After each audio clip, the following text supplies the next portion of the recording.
Amados, eu quero conversar com vocês hoje sobre uma carta de Paulo. Apóstolo Paulo, carta aos Tessalonicenses.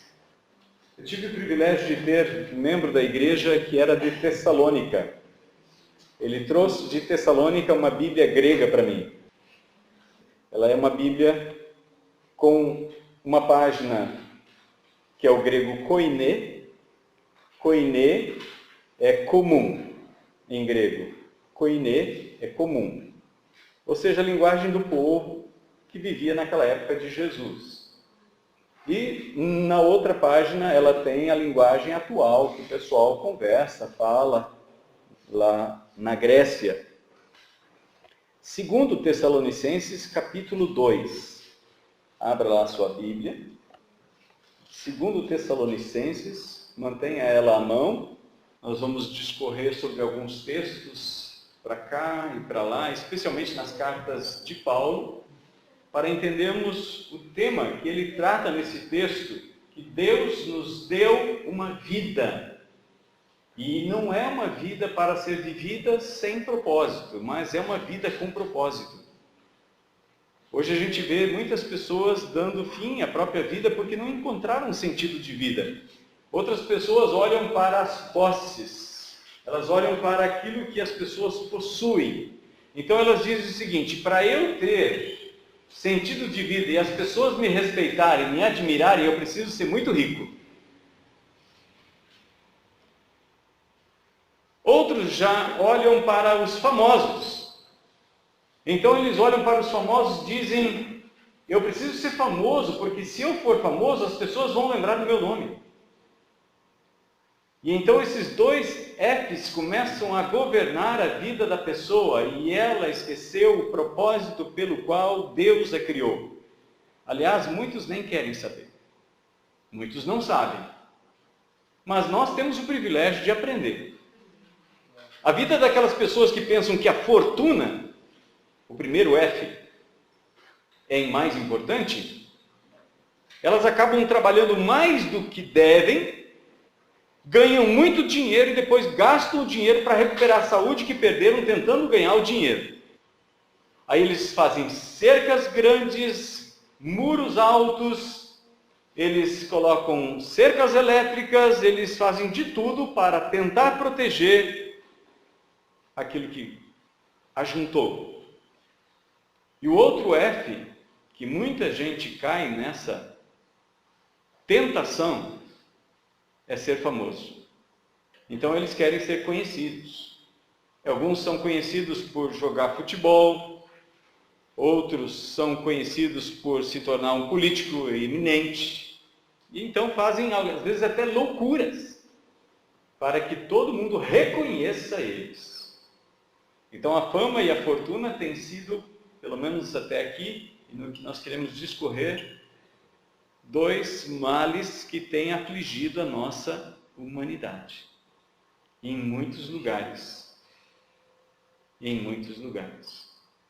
O texto nos diz, a partir do versículo 13, 2 Tessalonicenses, capítulo 2, versículo 13, até o 17, até o finalzinho do capítulo 2. Diz assim a palavra do Senhor.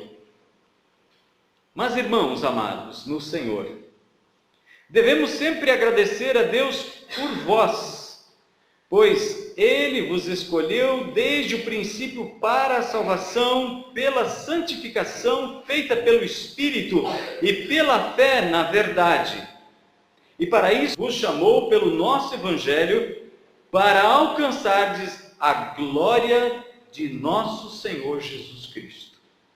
Assim, irmãos, ficai firmes e conservai as tradições que vos foram ensinadas oralmente ou por carta nossa. E o próprio Jesus Cristo, nosso Senhor e Deus, nosso Pai, que nos amou e pela graça nos deu uma eterna consolação e boa esperança, confortem o vosso coração e vos fortaleçam em toda boa ação e palavra. Vamos orar? Pai, nós oramos em nome de Jesus, que o poder do Teu Espírito Santo, que inspirou o apóstolo Paulo, para enviar esta carta àquela igreja em Tessalônica, fale também ao nosso coração neste momento, quando debaixo desta palavra queremos meditar na tua palavra, na tua promessa, no teu plano eterno de salvação. Pai, nós oramos e repreendemos em nome de Jesus todo espírito contrário à tua palavra de salvação.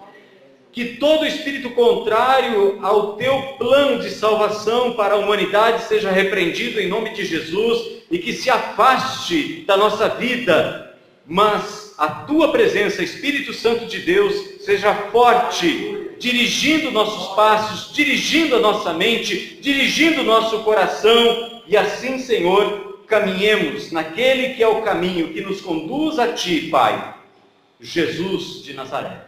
No nome dele nós oramos, desde já, agradecidos. Amém. Deus nos criou com um propósito. Nada que existe por acaso. Às vezes a gente olha para uma roupa. Estava pensando nessa palavra agora de tarde, lá, orando sobre isso. E se você olhar para a roupa, cada botão tem sua casa, cada casa seu botão. Cada costura, ela é feita com precisão, visando o bem. Se você olhar para um carro, por exemplo, você vai ver muitos detalhes. Você vai ver detalhes que talvez não sejam necessários. Mas, certamente, aquele detalhe embeleza aquele veículo. Então, ele não é dispensável, ele é fundamental. Mesmo que seja só para embelezar. E nós somos criados à imagem e semelhança de um Deus de eterno bom gosto. Quando nós escolhemos alguém com a pessoa com a qual nós queremos viver o restante dos nossos dias, certamente um dos primeiros critérios que nós olhamos é a aparência. Então os detalhes importam, sim. São importantes. Nada que Deus criou é por acaso. Cada inseto, cada ser criado, seja animal, seja peixe, seja réptil, seja ave, tudo Deus criou com propósito. As estrelas, o vento, as nuvens, o sol, a lua, tudo foi criado por Deus com propósito.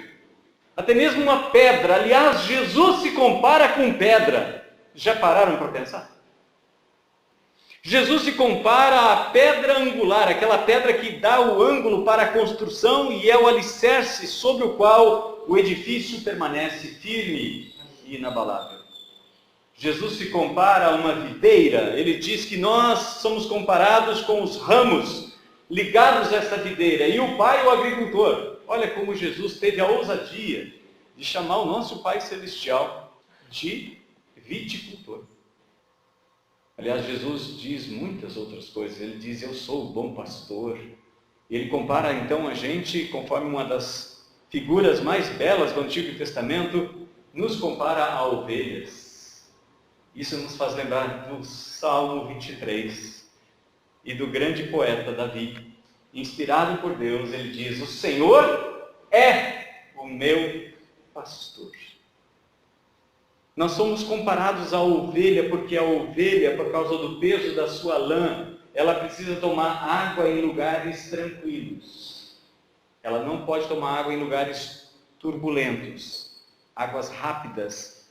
Ela pode cair na água e ela sabe que se ela cair na água, ela não sabe nadar. Além de não saber nadar, o peso da lã puxa ela para baixo e ela vai morrer afogada.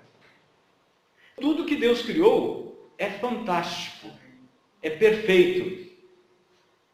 Tanto que até mesmo Deus, depois de criar tudo, ele disse, ficou muito bom. Não ficou bom. Ficou muito bom. Muito bom. Deus criou você como obra-prima da sua criação. Deus criou a mim e a você e nos colocou sobre a sua criação e nos deu a autoridade sobre a criação. Deus faz tudo com propósito. E o propósito principal de Deus com a igreja dele, com o povo dele. Domingo passado nós falamos um pouco sobre isso. No domingo anterior, o pastor Sanderson também falou sobre os desafios da igreja. Qual é o desafio da igreja do Senhor Jesus? Pregar o evangelho da salvação. E é isso que Paulo está dizendo. Ele diz: meus irmãos amados no Senhor, devemos sempre agradecer a Deus por vós. Por quê? Porque Deus, Ele, vos escolheu desde o princípio para a salvação. Quem escolhe alguém para a salvação não é o homem, é Deus. Deus nos predestinou para sermos salvos por meio de Jesus, o seu Filho. Não tem outro meio. Jesus diz: ninguém vem ao Pai se não for por mim. Só tem um caminho, só tem uma porta. E no Evangelho de João, Jesus se compara a uma porta. E ele diz que através dele a gente entra e sai. E como um bom pastor, ele nos conduz. O mesmo Evangelho de João, no capítulo 1, no versículo 13, ele nos diz no versículo 12 que Deus, por nós recebermos Jesus, nos dá agora uma capacidade de escolha. Ele diz assim: mas a todos quantos receberam Jesus, aos que creem no seu nome, Deus lhes deu o poder de se tornarem filhos de Deus. Esse poder é uma capacidade de escolha. Não é o poder do Espírito Santo, como está em Atos capítulo 1, versículo 8. A palavra é outra. Lá o poder está no Espírito Santo. Mas em João capítulo 1, versículo 12, o poder está em nós. Deus nos dá essa capacitação de escolha. E então no versículo 13 ele diz: aqueles que não nasceram do sangue, da carne e nem da vontade do homem, mas nasceram de Deus. Então Paulo está falando para os Tessalonicenses: Deus escolheu vocês para a salvação. Sabe que às vezes a gente fica triste, a gente fica desanimado, a gente vê tantas coisas erradas acontecendo, a gente vê tantas decepções, tantas coisas batem na nossa porta, entra pelos nossos ouvidos, pelos nossos olhos, que às vezes a gente fica desanimado. E a gente esquece quem a gente é. A gente esquece quem a gente é. O grande poeta Shakespeare, ele disse: ser ou não ser? Eis a questão. Hoje a gente não pergunta ser ou não ser. Hoje a gente pergunta: ser o quê? Por quê? Porque nós não nos contentamos em ser. Porque o mundo que nos cerca está valorizando mais o ter do que o ser. Nós nos esquecemos que o maior valor quem dá para nós é o Filho de Deus. Nós nos esquecemos de que nós temos um Deus glorioso que não só nos criou, mas também pagou o preço para nos salvar. Somos dele. É como o Salmo 119 nos diz, no versículo 94. Sou teu, Senhor. Salva-me. É como o Salmo 36, 9 nos diz: Senhor, na tua luz nós vemos a luz. Vocês já tentaram encontrar uma coisa no escuro? É complicado. Até que a gente tem uma ideia. Não estou enxergando direito e eu vou acender a luz. Quando a gente está com dúvida, quando a gente está triste, quando a gente pensa que a vida não tem valor, nós precisamos olhar para Jesus. Na luz que é Jesus. No Evangelho de João ele diz: eu sou a luz do mundo. João 8, 12. Quem crê em mim não andará em trevas, mas terá a luz da vida. Terá a luz da vida. Então nós temos maior capacidade de escolher as coisas. A entrada de Jesus na nossa vida nos dá capacidade de escolha. E nós podemos escolher. É mais ou menos o que Deuteronômio capítulo 30, Deus coloca diante do povo a maldição e a bênção. E no final Deus dá uma colinha, ele diz assim, escolhe a bênção. Escolhe a bênção. Deus quer nos abençoar, gente. Deus é um Pai maravilhoso, que se alegra com os seus filhos e com a sua criação. Amém? Deus nos escolheu para a salvação. É Deus quem escolhe. E como é que Ele faz isso? Por meio de Jesus. Sem Jesus, nada feito. Jesus disse em João 15:5, sem mim, nada podeis fazer. Sem Jesus, sem vida. Sem Jesus, sem salvação. Sem Jesus, sem perdão. Sem Jesus, sem vida eterna. Qual o objetivo que Deus nos escolheu para a salvação? Ele nos escolheu para a salvação por meio da santificação. E ele explica isso aqui no final do versículo 13, ele diz, pois ele vos escolheu desde o princípio para a salvação pela santificação feita, não por mãos humanas, mas pelo Espírito. O Espírito Santo, quando ele vem morar em nós, habitar em nós, dirigir a nossa vida, ele nos conduz à santidade. Nós é que precisamos abrir nossos ouvidos para ouvir a direção do Espírito Santo de Deus. E saber o que fazer. Porque a palavra é muito clara, nós vamos prestar contas diante de Deus de tudo que nós fazemos, omitimos ou falamos. Nós vamos prestar conta. Sobre aquele que crê em Jesus, ele não entra no juízo final, mas no tribunal de Jesus, no tribunal de Cristo, Paulo diz em 2 Coríntios, no capítulo 5, no versículo 10, em Romanos, capítulo 14, versículo 12, ele diz, cada um de nós vai comparecer diante de Jesus e vai prestar conta. Vai ter uma grande prestação de conta. Então, o que é melhor a gente fazer? Se preparar antes. Se preparar antes. Essa salvação é pela fé na verdade. A verdade é Jesus. A verdade é o que Jesus ensinou. Jesus não disse, ide por todo mundo, fazer discípulos de todas as nações, batizando em nome do Pai, do Filho e do Espírito Santo e ponto. Não, ele segue dizendo, ensinando-os a guardar todas as coisas que vos tenho ordenado. Não é apenas crer em Jesus. Não é apenas receber Jesus, mas é andar com Jesus. Aliás, o autor aos Hebreus, no capítulo 12, versículo 14, ele diz, segui a paz com todos e a santificação, sem a qual ninguém verá o Senhor. Então Deus tem um propósito para a nossa vida, Deus tem um propósito com a igreja. O objetivo da igreja, o objetivo de você sentar, ouvir a palavra de Deus, de você pegar a sua Bíblia, abrir, ler, de você colocar seu joelho no chão e orar, é para a salvação. A salvação é um processo, a santificação é um processo, a justificação é um ato. Num momento que você crê no Senhor Jesus, você é justificado por Deus.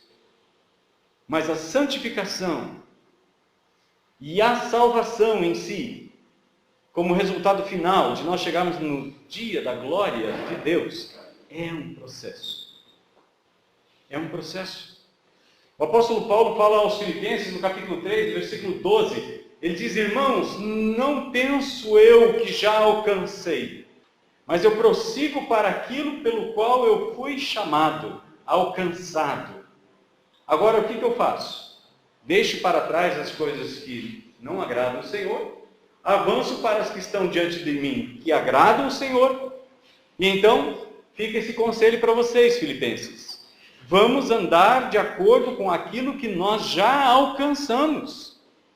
Você já imaginou um aluno que vai na escola, então, no final do primeiro ano, ele já sabe o A, B, C, D, até o Z. Ele já forma sílabas. No ano seguinte, o aluno entra na sala de aula no segundo ano e o professor pede para ele o que ele sabe. Ele não sabe nada. Ele apresenta o A, o B, o C, o D, o F, até o Z. Ele diz, eu não conheço isso. Hebreus capítulo 10, no finalzinho do capítulo 10, ele diz: nós não somos daqueles que retrocedem para a perdição, mas somos daqueles que avançam para a salvação. Então nós temos que andar. Jesus é o caminho, ele não é o estacionamento. Tem muita gente que entrou em Jesus e parou ali. Não, ele não é estacionamento, ele nunca pensou em ser um estacionamento. Jesus é o caminho. Significa que a gente tem que não dá para ganhar tem, papai não dá, mamãe não tem. Então, a gente não é para fazer barraca na beira do caminho. Não é para fazer comércio nesse caminho. É um caminho que nos conduz a um destino, ao Pai. Amém? Deus nos exorta a não desanimar. E Paulo diz então no versículo 15, guardem as tradições, aquilo que vocês aprenderam de nós. Quando Paulo estava pregando isso, e os demais discípulos e apóstolos de Jesus estavam pregando, eles não tinham o Novo Testamento. Eles tinham o Antigo Testamento. Então eles ensinavam oralmente o povo. Então eles ensinavam algumas coisas e diziam: olha, guardem isso, façam isso, executem isso. Aos Coríntios, por exemplo, no capítulo 16 da primeira carta, ele diz: no primeiro dia da semana, cada um deve apartar aquilo que vai ofertar ao Senhor. Isso é uma tradição. Irmãos, cuidado com as más conversações, porque as más conversações corrompem os bons costumes. Ele diz: tudo me é lícito, mas nem tudo convém. São tradições que Paulo deixou para as igrejas. Ele diz: olha, na igreja deve funcionar assim, na igreja deve funcionar assado. Cuidado com quem você deixa lá, Timóteo, para você cuidar a igreja, alguém cuidar a igreja. Cuidado com essa pessoa, não seja uma pessoa recém-convertida, porque ele pode achar que ele é o bam e começar a se orgulhar. E ele vai cair na mesma condenação que Satanás caiu. Uma coisinha chamada orgulho. É muito perigoso. Muito perigoso.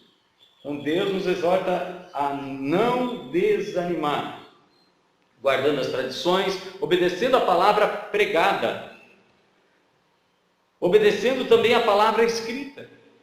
Paulo fala: olha, quer seja por ensino pessoal, né, oral, ou por carta nossa. A palavra carta é epístola.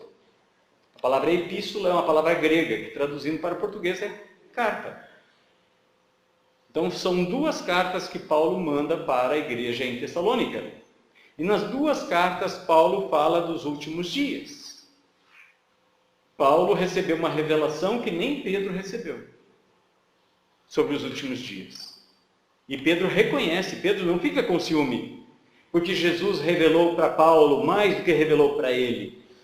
Na sua segunda carta, Pedro diz: olha, Deus revelou a Paulo algumas coisas, falando da volta de Jesus, coisas que são difíceis de entender. Pedro reconhece que aquilo que Paulo tinha revelado, Deus tinha revelado a Paulo, e Paulo tinha revelado às igrejas, era difícil de entender. E então Pedro diz: olha, os instáveis, eles deturpam, como deturpam o resto das Escrituras. Só que isso é para a própria condenação deles. Deus mesmo e Jesus está conosco nesta caminhada. Versículo de número 16, ele diz: e o próprio Jesus Cristo, nosso Senhor e Deus, nosso Pai, que nos amou pela sua graça, nos deu uma eterna consolação e boa esperança. Romanos 8, 24, Paulo diz: foi na esperança que nós fomos salvos. Esperança que se vê não é esperança.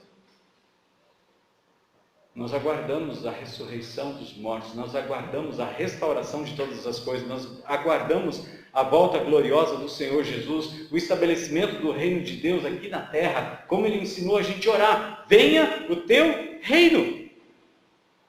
E Ele vem. Apocalipse capítulo 19 nos diz que Ele vem, e na sua perna, na sua coxa está escrito: Rei dos reis e Senhor dos senhores. Um rei sem um reino não é rei. E Jesus é rei. Ele é o Rei dos Reis e Senhor dos Senhores. Deus mesmo e Jesus está conosco porque Ele nos ama. Deus nos amou de tal maneira que deu o seu único Filho para que todo aquele que nele crer não pereça. Mas, em lugar de perecer, Ele tenha o quê? A vida eterna. Ele está conosco, Paulo diz, para nos consolar. Quantas e quantas vezes, porque você quer andar com Deus, as pessoas começam a caçoar de você, começam a zombar de você, começam a fazer piadinhas, começam a rir nos cantos. Ou isso nunca aconteceu com você? Se nunca aconteceu, fique atento. Que o Espírito Santo te console, porque isso vai acontecer. Se você quiser andar fielmente com Jesus, você vai ser perseguido. E Paulo fala isso para Timóteo. Todos aqueles que querem viver piedosamente serão perseguidos. Serão perseguidos. As pessoas querem que você cometa pecados, que você tenha culpa no cartório. Para quê? Para você não apontar o dedo para ele dizer assim, arrependa-se, mude de vida. Creia no Senhor Jesus.